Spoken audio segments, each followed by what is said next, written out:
Hāna te whakangungu a ngā mauhere wāhine mo te whakataetai Kapa Haka ki Waenga i ngā whare here o Aotearoa.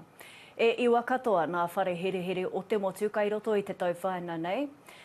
Mo te wā tuatahi, he tohu mātauranga mo te mahi Kapa Haka ka riro i ngā wāhine. Anei te pūrongo a Tima Mauharawira.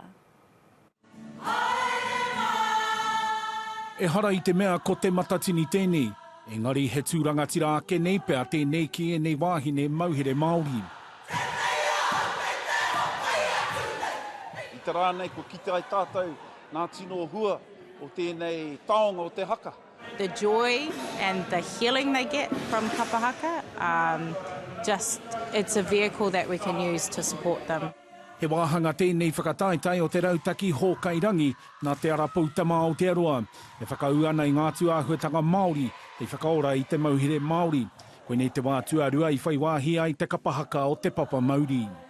Ahakoa nā pikini ngā hike, i tahi o nā tau mahatanga o te wāhi nei, ko te mea nui i whakapotahi ai a mātau. He hua NCEA hoki ka riro i ngā mauhere, ka piti hia atu ki ngā whiwhinga mātauranga a ngā mauhere. Ko te aho o te kura paunamu kua tohua hei mahi i ngā ro matawai. Ka kite koe tuetahi o rātau, whenei tō rātau tuatahi i te mahi Kapa Haka. Nā reira ko te tumanako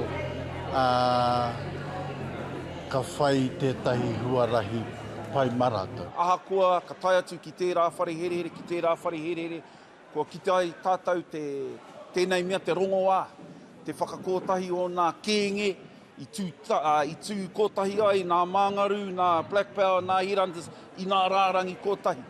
E toru rau mā whitu katoa ngā wāhine kei te whare here arohe nei o tāmaki i tēnei wā. Ai ki te kai whakahaere matua, he tīmatanga noi ho tēnei whakataetai, hei whakaora anō i ngā mauhere.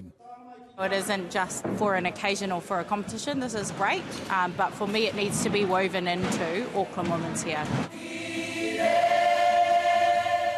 Ka peka atu ngā kai whakawā ki etahi whare here ki tāmaki me te tai tokerau, ka tukua ngā māka heinga wiki e tū mai nei. Tima Mauharawira, te Ao Mārama.